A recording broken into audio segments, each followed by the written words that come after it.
ദുൽഖർ സൽമാൻ എന്ന് പറഞ്ഞൊരു നടൻ. നമ്മളൊരു ട്രക്ക് സ്കിഡ് അതിൽ ചെയ്തിട്ടുണ്ടായിരുന്നു. അത് കാണിക്കും മാസ്റ്റർ ഞാൻ തന്നെ ചെയ്യാന്നുള്ള ഭയങ്കര കോൺഫിഡൻ്റ് ആണ്. പിന്നെ മമ്മൂക്കയും ദുൽഖർ എന്ന് പറയുമ്പോഴത്തേക്കും വണ്ടിയുടെ കാര്യത്തിലൊന്നും പറയേണ്ട ആവശ്യമില്ലല്ലോ, അവർ കിങ്സ് ആണല്ലോ.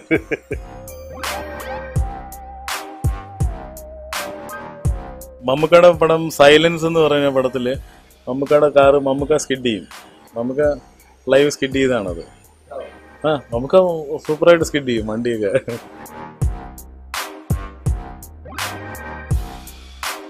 ഫൈറ്റ്സും കാര്യങ്ങളെന്ന് പറയുന്നത് ഭയങ്കര ഒരു ഫാൻറ്റസിയാണ്. ഒരാളടിച്ചാൽ ഒരു 10-100 അടിയൊക്കെ തെറിച്ചു പോയി വീഴുന്ന പോലെയാണ്. അത് മലയാളത്തിൽ വർക്കൗട്ട് ആവില്ല. മലയാളത്തിൽ ചെയ്യുമ്പോൾ മലയാളിക്ക് അത് കറക്റ്റ് അടിച്ച പോലെ തന്നെ ഉണ്ടാവണം. അപ്പാനി രവിയുടെ അനിയനെ ചവിട്ടി തീയിലേക്ക് കളയുന്ന ഒരു സീക്വൻസ് ഉണ്ട്. ആന്റണി ചവിട്ടുമ്പോൾ അവൻ ശരിക്കും ചവിട്ട് കൊണ്ട് നേരെ തീയിലേക്ക് പോയി. ഞങ്ങള് ഫൈറ്റേഴ്സ് നേരെ പോയി പിടിച്ച് മാറ്റുകയാണ് ചെയ്തത്, അല്ലെങ്കിൽ അതിനകത്ത് ആ തീയിലേക്ക് തന്നെ വീണേനാള്.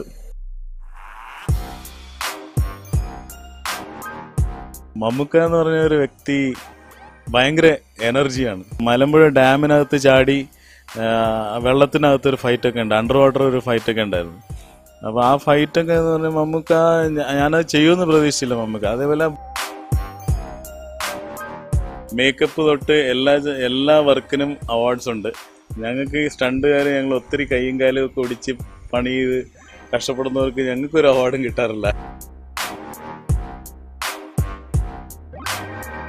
ഹായ്, ഞാൻ ജോളി ബാസ്റ്റൻ. നിങ്ങൾക്ക് എന്നെ നേരിട്ട് പരിചയം ഉണ്ടാവില്ല, കാരണം ഞാൻ ഈ സ്ക്രീനിൻ്റെ പുറയിൽ നിന്ന് വർക്ക് ചെയ്യുന്ന ആളാണ്. ഞാൻ ആക്ഷൻ ഡയറക്ടറാണ്, സ്റ്റണ്ട് മാസ്റ്റർ, ഫൈറ്റ് മാസ്റ്റർ എന്നൊക്കെ പറയും. അപ്പോൾ എൻ്റെ ഇപ്പോഴത്തെ പുതിയ പടം അങ്കമാലി ഡയറീസ് ഫൈറ്റ് എല്ലാവരും നന്നായിട്ട് അപ്രിഷ്യേറ്റ് ചെയ്തിട്ടുണ്ട്. വളരെ നന്ദി. ദുൽഖർ സൽമാൻ എന്ന് പറഞ്ഞൊരു നടൻ ഭയങ്കര സിമ്പിളാണ്, ഭയങ്കര ഡൗൺ ടു എർത്താണ്, പിന്നെ ഭയങ്കര ചാലഞ്ചിങ് ആണ്. എന്തും ചെയ്യാൻ റെഡിയാണ്. അത് പറ്റില്ലെന്ന് പറഞ്ഞാൽ പുള്ളി അത് ആ സമയം കൊണ്ട് പഠിച്ചെടുത്ത് ചെയ്യും. നമ്മളൊരു ട്രക്ക് സ്കിഡ് അതിൽ ചെയ്തിട്ടുണ്ടായിരുന്നു. അത് കാണിക്കും മാസ്റ്റർ ഞാൻ തന്നെ ചെയ്യാന്നുള്ള ഭയങ്കര കോൺഫിഡൻ്റ് ആണ്. പിന്നെ മമ്മൂക്കയും ദുൽഖർ എന്ന് പറയുമ്പോഴത്തേക്കും വണ്ടിയുടെ കാര്യത്തിലൊന്നും പറയേണ്ട ആവശ്യമില്ലല്ലോ, അവർ കിങ്സ് ആണല്ലോ. ബാംഗ്ലൂർ ഡേയ്സിലും ആ ചേസും കംപ്ലീറ്റ് സംഭവങ്ങളെല്ലാം ഞാൻ തന്നെ ചെയ്യും. ഞാൻ തന്നെ എൻ്റെ ക്യാരക്ടറും അതിലൊരു ദുൽഖറായിട്ടുള്ള എൻ്റെ ആദ്യത്തെ എക്സ്പീരിയൻസ് എന്ന് പറഞ്ഞാൽ ബാംഗ്ലൂർ ഡേയ്സ് ആണ്. അതിൽ മാക്സിമം ആ ബൈക്ക് റേസും ജമ്പും എല്ലാം ദുൽഖർ തന്നെയാണ് അത് ലൈവായിട്ട് ചെയ്തിട്ടുള്ളത്. അതിൽ ആ ബൈക്കിൽ നന്നായിട്ട് ഹാൻഡിൽ ചെയ്യാൻ പറ്റുന്നുണ്ട് പുള്ളിക്ക്. പിന്നെ ഈ RD350 ആയിട്ടുള്ള ചേസും അങ്ങനെ തന്നെയായിരുന്നു. RD350 പുള്ളി ഭയങ്കര, കാരണം അത് ട്വിൻ സിലിണ്ടറാണ്, ഭയങ്കര പവർഫുള്ളാണ്. ചെറിയ ലെയിൻസും സ്ട്രീറ്റ്സിൽ കൂടിയായിരുന്നു ആ ചേസൊക്കെ. അതുകൊണ്ട് അത് ഭയങ്കര എഫക്റ്റീവായിട്ടും നന്നായിട്ട് ചെയ്തത്. അതാണ് ദുൽഖറും ഞാനായിട്ടുള്ള ഒരു ഫസ്റ്റ് മീറ്റിങ്ങും ഫസ്റ്റ് എക്സ്പീരിയൻസും. മമ്മൂക്കയുടെ പടം സൈലൻസ് എന്ന് പറയുന്ന പടത്തിൽ മെയിനായിട്ട് ചെയ്ത് ഞങ്ങളൊരു റിവേഴ്സിൽ ചേസ് ചെയ്ത ഒരു കാര്യമാണ്. അത് ഓൾമോസ്റ്റ് ഒരു 100-150 വണ്ടിയും ഫുൾ ട്രാഫിക്കൊക്കെ ഇട്ടിട്ട് മമ്മൂക്കയുടെ കാറ് മമ്മൂക്ക സ്കിഡ് ചെയ്യും. മമ്മൂക്ക ലൈവ് സ്കിഡ് ചെയ്താണത്. മമ്മൂക്ക സൂപ്പറായിട്ട് സ്കിഡ് ചെയ്യും വണ്ടിയൊക്കെ. എന്നിട്ട് അത് ഞാനും സ്കിഡ് ചെയ്തിട്ട് ഞാൻ റിവേഴ്സ് പോകും, പുള്ളി ഫോളോ ചെയ്യും. ഈ സംഭവം എല്ലാം കംപ്ലീറ്റ് ലൈവ് ട്രാഫിക്കിൽ ഞങ്ങൾ ഓൾമോസ്റ്റ് ഒരു 80 കിലോമീറ്റർ സ്പീഡ് റിവേഴ്സ് പോകുന്നത്. എന്നിട്ട് ഓപ്പോസിറ്റ് വന്ന വണ്ടിയും ഒരു 80 കിലോമീറ്റർ. ഏതെങ്കിലും വണ്ടി ക്രാഷ് ആയാൽ 160 കിലോമീറ്റർ സ്പീഡിൻ്റെ ക്രാഷ് ആയിരിക്കും. ഇത് 80, അത് 80. റിവേഴ്സ് പോകുന്നത് ഞാനാ, ക്യാരക്ടറും ഞാനല്ലേ. അപ്പോൾ പുള്ളി എന്നെ ഫോളോ ചെയ്യുന്നത് ഫോർവേഡാണ്. പുള്ളി സ്കിഡ് ചെയ്തിട്ട് ഫോർവേഡ് ഫോളോ ചെയ്യും, ഞാൻ വന്ന് ഓപ്പോസിറ്റ് നിൽക്കുക, എന്നിട്ട് ഞാൻ റിവേഴ്സ് പോകും. മമ്മൂക്കായിട്ട് ഞാൻ എൻ്റെ ഫസ്റ്റ് പടം എന്ന് പറയുന്നത് മമ്മൂക്കായിട്ട് ഞാൻ അന്ന് ഡൂപ്പായിട്ട് മമ്മൂക്കക്ക് ചെയ്തായിരുന്നു. ജോണി വാക്കർ എന്ന് പറഞ്ഞ പടം. അതിൽ ആ കണ്ണ് കാണാതെ ബൈക്കൊക്കെ ഓടിച്ച ഞാനായിരുന്നു. അതിൽ മമ്മൂക്ക എന്ന് പറഞ്ഞ ഒരു വ്യക്തി ഭയങ്കര എനർജിയാണ്. ഇപ്പം ഞങ്ങൾ പിന്നെ സൈലൻസ് ചെയ്യാൻ നേരത്ത് മലമ്പുഴ ഡാമിനകത്ത് ചാടി വെള്ളത്തിനകത്തൊരു ഫൈറ്റൊക്കെ ഉണ്ട്, അണ്ടർ വാട്ടർ ഒരു ഫൈറ്റൊക്കെ ഉണ്ടായിരുന്നു. അപ്പോൾ ആ ഫൈറ്റൊക്കെ എന്ന് പറഞ്ഞാൽ മമ്മൂക്ക ഞാനത് ചെയ്യുമെന്ന് പ്രതീക്ഷിച്ചില്ല മമ്മൂക്ക. അതേപോലെ ബോട്ട് റോ ചെയ്യുന്ന തുഴയുന്ന ഒരു സംഭവമുണ്ട്, ഭയങ്കര പവർഫുള്ളാണ് പുള്ളി തുഴയുന്നത്. നല്ല വെൽ എക്സ്പീരിയൻസ്ഡ് ആണ് ബോട്ടിലും. അതേപോലെ അണ്ടർ വാട്ടർ വെള്ളത്തിൻ്റെ അടി വന്ന പുള്ളി, എനിക്ക് തോന്നുന്നു തൊടുപുഴയൊക്കെ ആയതുകൊണ്ട് പുള്ളിക്ക് നല്ല എക്സ്പീരിയൻസ് ആണ് വെള്ളത്തിനകത്തൊക്കെ. പിന്നെ ഇപ്പം ലേറ്റസ്റ്റ് ശാന്തറിൻ്റെ പടം ഞാൻ ആക്ഷൻ ചെയ്തത്, അത് ഇനിയും ടൈറ്റിലായിട്ടില്ല. ആ പടത്തില് മമ്മൂക്ക ഒരു കൊച്ചിനെ റെസ്ക്യൂ ചെയ്യണം. ബസ്സിൽ നിന്ന് ഒരു കൊച്ചി തെറിച്ചു പോയിട്ട് ബസ് കംപ്ലീറ്റ് സ്കിഡായൊക്കെ നിൽക്കുന്ന ഒരു സംഭവം ഉണ്ട്. അത് മമ്മൂക്ക നല്ല ഡെപ്തിലാണ് കൊച്ചിനെ വന്ന് ഇപ്പോഴും പുള്ളി ആ റോപ്പും ഹാർനസൊക്കെ ഇട്ട് ആ, ഇന്നത്തെ യങ്സ്റ്റേഴ്സ് ചെയ്യുന്ന ആ ലെവലിൽ തന്നെയാണ് ഇപ്പോഴും ചെയ്യുന്നത്. പക്ഷെ നമുക്കത് ഒരിക്കലും പുള്ളി എനിക്ക് അത്രയും ഒരു ഏജ് ലെവലിൽ പോകുമ്പോൾ എനിക്ക് ചെയ്യാൻ പറ്റുമെന്ന് തോന്നണില്ല. അത്രയും ഫുൾ ഓഫ് എനർജിയാണ് ആള്. ഒന്ന് പിടിച്ചേ. ആ പിടി. ഇതാണ് കറി. മോഹൻലാലിൻ്റെ കൂടെ ഞാനൊരു പടം ബട്ടർഫ്ലൈസ് വർക്ക് ചെയ്തിട്ടുണ്ട്. പിന്നെ ഒരു ടാക്സി എന്നും പറഞ്ഞ ഒരു വേറെ ലാംഗ്വേജ് ആയിരുന്നു, ഒരു 3-4 ലാംഗ്വേജ് കൂടിയുള്ള ഒരു പടം. അതിൽ ഞാനും മോഹൻലാലായിട്ടൊരു ഫൈറ്റൊക്കെ ഉണ്ടായില്ല. അത് നല്ല പുള്ളിക്കാരനെന്ന് പറഞ്ഞാൽ ഒരു ഭയങ്കര ഫ്ലെക്സിബിളുമാണ്. ഫൈറ്റ് പുള്ളിക്ക് ഭയങ്കര ഇൻട്രസ്റ്റുമാണ്. അതുകൊണ്ട് പുള്ളി അത് എൻജോയ് ചെയ്താണ് ചെയ്യുന്നത് ഫൈറ്റിൽ. എനിക്ക് തോന്നുന്നത് ലാലേട്ടനെ പോലെ വേറെ പിന്നെ ഉള്ള പൃഥ്വിരാജാണ്. പൃഥ്വിരാജും സാമാന്യം തെറ്റില്ലാതെ ഫൈറ്റ് ചെയ്യും. ഇവരൊക്കെയാണ് ഇപ്പം. പുലിമുരുകൻ അത് ചെയ്തിട്ടുള്ളത് മാക്സിമം അവർ നന്നായിട്ട് ചെയ്തിട്ടുണ്ട്. ആരാണേലും അത് അപ്രിഷ്യേറ്റ് ചെയ്തിട്ടേ കാര്യമുള്ളൂ. കാരണം ആക്ഷനാണ് അത് നന്നായിട്ട് ചെയ്തിട്ടുള്ളത്. പിന്നെ ലാലേട്ടൻ ചെയ്യുന്ന ആ type of actions I don't think വേറെ ആരെങ്കിലും അത്ര ഈസി ആയിട്ട് ചെയ്യാൻ പറ്റുമെന്ന് തോന്നുന്നില്ല. ആ എക്സ്പീരിയൻസും അത്രയും ഏജ് ലിമിറ്റ്സ് ഒക്കെ വെച്ച്. ഇല്ല, പുലിമുരുകൻ എന്ന് പറഞ്ഞത് ഒരു ഫാൻറ്റസി സബ്ജക്റ്റാണ്. കാരണം അതിൽ റിയാലിറ്റിയിൽ ഇപ്പോൾ ഒരു പുലീനെ വെച്ച് അങ്ങനെ ഹാൻഡിൽ ചെയ്യാൻ പറ്റുമോ? ഡെഫിനറ്റ്ലി പറ്റില്ല. അതിൻ്റെ ഷോർട്ട് ബ്യൂട്ടിയും പിന്നെ അത് കണക്ട് ചെയ്തിരിക്കുന്ന രീതിയും പിന്നെ അതിൻ്റെ ആക്ഷൻസും പിന്നെ ആ പുലിയായിട്ട് ആ കൊച്ചിൻ നന്നായിട്ട് ചെയ്തിട്ടുണ്ടായിരുന്നു. ലാലേട്ടൻ്റെ ചെറുപ്പകാലത്തിലുള്ള കൊച്ച്, അതിൻ്റെയും ആ മറ്റേ മരമൊക്കെ കട്ട് ചെയ്ത് പോയി അടിക്കുന്നതൊക്കെ നല്ല റിയലിസ്റ്റിക് ആയിട്ട് എടുത്തിട്ടുണ്ട്. നല്ല camera work, totally full crew hats off. Peter rain എൻ്റെ ഫ്രണ്ടാണ്. എനിക്ക് പീറ്റർ റെയിനെ നന്നായിട്ട് പരിചയമുള്ളതാണ്. ഞങ്ങൾ യൂണിയനായിട്ടൊക്കെ കണക്റ്റഡ് ആയിട്ട് കുറേ വർക്ക് ചെയ്തിട്ടുണ്ടായിരുന്നു. അപ്പോൾ ആ ഒരു കോൺസെപ്റ്റ് വളരെ ക്രിയേറ്റീവായിട്ടാണ് ഔട്ട്സൈഡിൽ നിന്ന് ഫോറിൻ ഫൈറ്റേഴ്സിനെ കൊണ്ടുവന്നത്. അത് നമ്മുടെ മലയാളത്തിൽ അത് ഫസ്റ്റ് ടൈം ആണല്ലോ. അപ്പോൾ അതിൻ്റെ ഇമ്പാക്റ്റ് ഡെഫിനറ്റ്ലി ഇപ്പോൾ ഒരു ഫോറിനറെ നമ്മുടെ ഇന്ത്യനിൽ ലാലേട്ടനൊക്കെ തല്ലുന്നെന്ന് പറയുമ്പോൾ നമുക്ക് കാണാൻ ഒരു രസമല്ലേ. വേറെ ഇപ്പോൾ വേറെ നമ്മുടെ നാട്ടുകാരെ തന്നെ തല്ലിയിട്ട് കാര്യമില്ല. ഒരു ഫോറിനറെ കൈ കെട്ടി ഇടിക്കണം എന്ന് പറയാൻ ഒരു പ്ലഷറാണല്ലോ.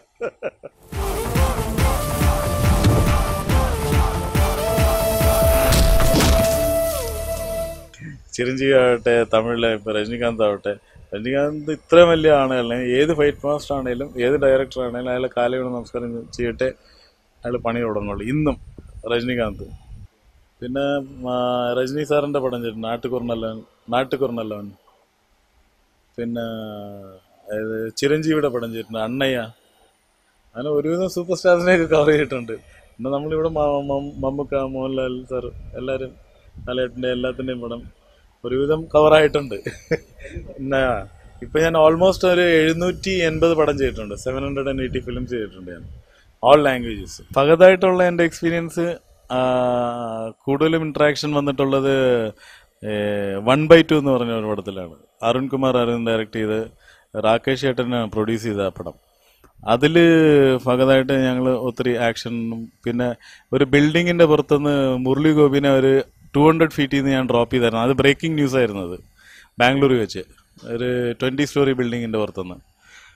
അപ്പം അത് കഴിഞ്ഞ് ഞാൻ ഫകതായിട്ട് ചെയ്തത് ഹരം. പിന്നെ ഇപ്പം ലേറ്റസ്റ്റ് റോൾ മോഡൽ. അതിലും കടലിൻ്റെ നടുക്കൊരു ഫൈറ്റ് ഉണ്ട്, ഗോവയിൽ വെച്ചാണ് ഷൂട്ട് ചെയ്തത്. അതൊരു ഭയങ്കര ത്രില്ലിങ് ഫൈറ്റാണ്. കാരണം കടലിൻ്റെ നടുക്ക് ഇവരെല്ലാം ഡ്രോപ്പായി താഴെ വീഴലും ഇവരെ റെസ്ക്യൂ ചെയ്യലും ഇത്രയും റിസ്ക് ആയിരുന്നു അത്. കാരണം അത്രയും വെള്ളത്തിനകത്ത് ഇവരെല്ലാം കൊണ്ടുപോയി ഈ കംപ്ലീറ്റ് ആർട്ടിസ്റ്റിനെ ഇട്ട് എടുക്കുന്നത് ഒരു വലിയൊരു സംഭവമായിരുന്നു. വേറെ ഇപ്പം ഞാൻ മീറ്റ് ചെയ്തത് വിനീത് ശ്രീനിവാസൻ. പക്ഷെ പുള്ളി ഭയങ്കര ഡൗൺ ടു എർത്താണ്. ഞാൻ എല്ലാ ആർട്ടിസ്റ്റിനും ഞാൻ സാർ എന്നാണ് വിളിക്കണം, ഹീറോ ആകുമ്പോഴത്തേക്കും.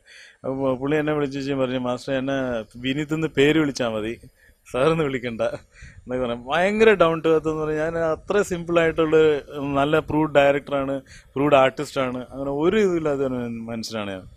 ഭയങ്കരമായിട്ട് ഇഷ്ടപ്പെട്ടു പോയി. കന്നഡ, തെലുഗുവിൽ ഞാനിപ്പോൾ ലേറ്റസ്റ്റ് നക്ഷത്രം എന്ന് പറഞ്ഞ തെലുങ്ക് പടം ഞാൻ ആക്ഷൻ ചെയ്തിട്ടുണ്ട്. അതിൽ ഓൾമോസ്റ്റ് ഫൈറ്റ്സും കാര്യങ്ങളും എന്ന് പറയുന്നത് ഭയങ്കര ഒരു ഫാൻറ്റസിയാണ്. ഒരാളടിച്ചാൽ ഒരു 10-100 അടിയൊക്കെ തെറിച്ചു പോയി വീഴുന്ന പോലെയാണ്. അത് മലയാളത്തിൽ വർക്കൗട്ട് ആവില്ല. മലയാളത്തിൽ ചെയ്യുമ്പോൾ മലയാളിക്ക് അത് കറക്റ്റ് അടിച്ച പോലെ തന്നെ ഉണ്ടാവണം.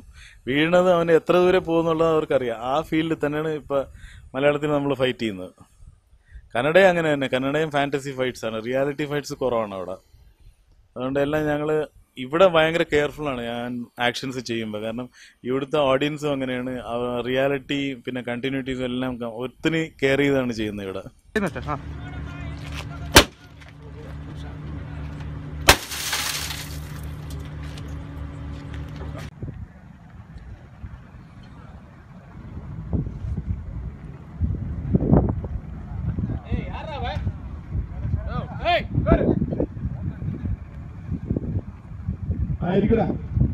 പോകുന്നുണ്ടാ ഗ്ലാസ് பண்ணலாமா ஓகே ஃபயர்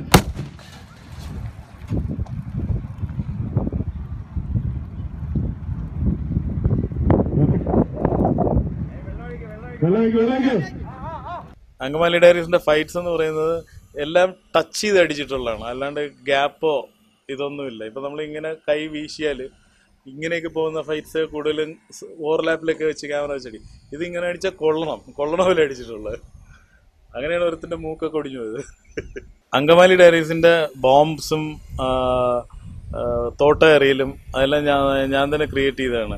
ക്രിയേറ്റ് ചെയ്തെന്ന് പറഞ്ഞാൽ ഡയറക്ടറിന് ഈ പന്നി പടക്കം എന്നുള്ളൊരു സംഭവം ഉണ്ടായിരുന്നു.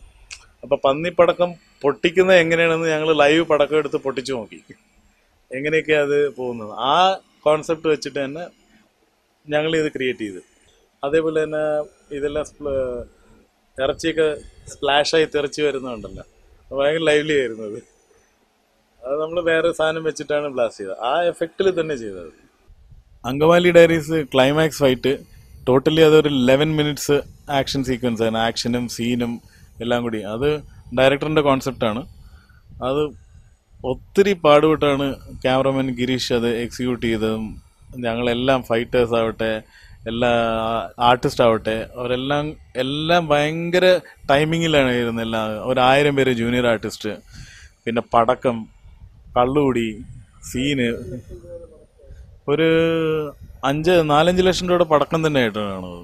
അത്രയും പടക്കം കത്തിച്ച് ഓരോ ടേക്കിനും ഇത് തിരിച്ചും കത്തിക്കണ്ടേ പടക്കം, ഓക്കെ ആയില്ലെങ്കിൽ. പിന്നെ 6-7 ടേക്ക് ആയെന്ന് തോന്നുന്നത്. ഫൈനലി ആണ് അത് ഓക്കെ ആയത്. അതിലൊരു വലിയ ഇൻസിഡന്റ് എന്ന് വെച്ചാൽ അപ്പാനി രവിയുടെ അനിയനെ ചവിട്ടി തീയിലേക്ക് കളയുന്ന ഒരു സീക്വൻസ് ഉണ്ട്.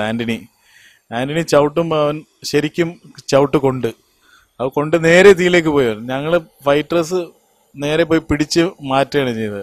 അല്ലെങ്കിൽ അതിനകത്ത് ആ തീയിലേക്ക് തന്നെ വീണേനാള്. പിന്നെ തീയിലേക്ക് വീണാൽ പിന്നെ കിട്ടില്ലായിരുന്നു. അത്ര റിസ്കിലാണ് ആ സംഭവം ചെയ്തത്. ഇപ്പോഴും അത് ഓർത്തിട്ടുണ്ടെങ്കിൽ ഉറക്കം വരില്ല. അത് ഇപ്പൊ ചെയ്ത ആർട്ടിസ്റ്റുകൾ പറയണം, അല്ലെങ്കിൽ ഡയറക്ടർ പറയണം, അല്ലെങ്കിൽ ചെമ്പൻ വിനോദാണ് കോൺസെപ്റ്റ് പറഞ്ഞത്. അപ്പോൾ പുള്ളി ആരെങ്കിലും പറയണം. ഇപ്പം നമ്മളും ഈ out of sight is out of mind എന്ന് പറയില്ലേ, അതുപോലെ നമ്മൾ മുമ്പിലില്ലല്ല, മുമ്പിലുണ്ടെങ്കിൽ പറയും. അപ്പം അന്ന് അവിടെ പ്രൊമോഷൻസ് ഒക്കെ ഉണ്ടായിരുന്നപ്പോൾ നമ്മൾ വേറെ ഷൂട്ടിലാണ്. അപ്പം നമുക്കത് അറ്റൻഡ് ചെയ്യാനോ അതിനുള്ള ഇത് പറ്റിയില്ല. അപ്പം നമ്മൾ ഔട്ട് ഓഫ് സൈറ്റാണ്. അപ്പം അത് ഔട്ട് ഓഫ് മൈൻഡ് ആയത്. ചെയ്യുമ്പോൾ എല്ലാവരും ഭയങ്കര, പിന്നെയും എന്നെ ഹീറോ ഒക്കെ വിളിച്ച് ഭയങ്കര അപ്രിസിയേഷനൊക്കെ പറഞ്ഞ്, മാസ്റ്ററെ നിങ്ങളത് അടിപൊളിയായിട്ട് ചെയ്തിരുന്നതിന് ഭയങ്കര ഹെൽപ്ഫുൾ ആയിരുന്നു, നന്നായിരുന്നു എന്നൊക്കെ പറയും. പക്ഷെ അവരും കുറെ കഷ്ടപ്പെടുത്തിയിട്ടുണ്ട് അവരെ, നമ്മൾ തന്നെ. കാരണം ആ ഫൈറ്റ് എന്ന് പറയുന്നത് ഭയങ്കര റിയാലിറ്റിയാണ്. നമുക്ക് അത് കണ്ടാലേ തോന്നുന്നു അത് ശരിക്കും അടിച്ചിട്ടുള്ളത് തന്നെയാണെന്നുള്ളത്. കാരണം അത്രയും അവരെ ട്രെയിൻ ചെയ്ത്, കാരണം ആരും ഫൈറ്റേഴ്സ് അല്ല. എൻ്റെ മകൻ അമിത് ജോളി ഉണ്ടായിരുന്നു, അവൻ ഒരു ക്യാരക്ടർ ചെയ്ത് അവൻ ഫൈറ്റ് അറിയാവുന്നതാണ്. ബാക്കി എല്ലാവരും നമ്മൾ പഠിപ്പിച്ചെടുത്താണ് ചെയ്തത്. പിന്നെ Lijo Jose was very strong. ഇങ്ങനെ വേണമെന്ന് പറഞ്ഞാൽ അങ്ങനെ തന്നെ വേണമായിരുന്നു പുള്ളിക്ക്. അതിലൊരു കോംപ്രമൈസും ഇല്ലായിരുന്നു. അതുകൊണ്ട് അവരെ പേടിച്ചിട്ട് തന്നെ കുറെ ലൈവായിട്ട് ചെയ്തിട്ടുണ്ട്. പിന്നെ കുറെ ഇവര് അഭിനയിക്കാത്ത കാരണം ഞാൻ രണ്ടുപേരും അപ്പുറത്തും ഇപ്പുറം മാറ്റി നിർത്തി വെച്ചും പറയും എനിക്ക് സൗണ്ട് കേൾക്കണം അടിക്കണത്. അപ്പൊ അവര് കറക്റ്റായിട്ടുള്ള അടി കൊടുക്കും, അല്ലെങ്കിൽ റിയാക്ട് ചെയ്യില്ല കറക്റ്റായിട്ട്. ക്ലൈമാക്സ് ഫൈറ്റ് തന്നെയാണ് അത്. എല്ലാവരും എഫേർട്സ് ആണ്. ഈവൻ ലിജോ ജോസിന്റെയും ഭയങ്കര എഫേർട്സ് ഉണ്ട് അതിൽ. പുള്ളിയുടെ ആണ് കോൺസെപ്റ്റ്. അത്രയും ഒരു 11 മിനിറ്റ്സ് ഹാൻഡിൽ ചെയ്യാന്ന് പറയുന്നത് അത് ഭയങ്കര ഒരു സംഭവം തന്നെയാണ്. പിന്നെ ക്യാമറമാൻ ഗിരീഷ് ഗംഗാധർ, അങ്ങേരുടെ ഫിസിക്കൽ ഫിറ്റ്നസ് ആണ് അതിന്റെ എഫേർട്ട്. ഇത്രയും ഫിസിക്കൽ ഫിറ്റ്നസ് ഉള്ള ക്യാമറമാനെ കൊണ്ട് അത് ചെയ്യാൻ പറ്റുള്ളൂ. കാരണം 11 നിമിഷം ഈ ക്യാമറ ഗിംബലിൽ വെച്ച് ഈ കംപ്ലീറ്റ് സീൻസിൻ്റെ കൂടെ പുള്ളി ഓടണം. അതിൻ്റെ ഇടയിൽ ക്രാക്കേഴ്സ്, 1000 പേര് ജൂനിയർ ആർട്ടിസ്റ്റ്, ഇങ്ങനെ ഒത്തിരി ഇഷ്യൂസ് ഉണ്ടായിരുന്നു. പിന്നെ ഈ ആർട്ടിസ്റ്റിൻ്റെ പെർഫോമൻസ് എല്ലാവരും കറക്റ്റ് ആ സമയത്ത് അവിടെ ക്യാമറ എത്തുമ്പോൾ എല്ലാവരും പെർഫോം ചെയ്യണ്ടേ. അത് തന്നെ ഭയങ്കര ചാലഞ്ചായിരുന്നു. പുള്ളിക്ക് അത് ഭയങ്കര ഒരു കോൺഫിഡൻ്റ് ആയിരുന്നു. അത് ചെയ്യണമെന്നുള്ളൊരു 2-3 ദിവസം റിഹേഴ്സലും ജൂനിയർ ആർട്ടിസ്റ്റിനെ വെച്ച് റിഹേഴ്സൽ, അതിൻ്റെ ക്രാക്കേഴ്സ്, അത് 4-5 ലക്ഷം രൂപയുടെ പടക്കം തന്നെ പൊട്ടിച്ചിട്ടുണ്ട്.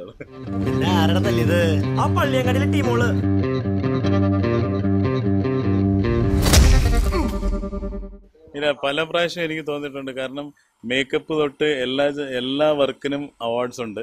ഞങ്ങൾക്ക് ഈ സ്റ്റണ്ടുകാർ ഞങ്ങൾ ഒത്തിരി കൈയും കാലും ഒക്കെ ഒടിച്ച് പണി ചെയ്ത് കഷ്ടപ്പെടുന്നവർക്ക് ഞങ്ങൾക്കൊരു അവാർഡും കിട്ടാറില്ല.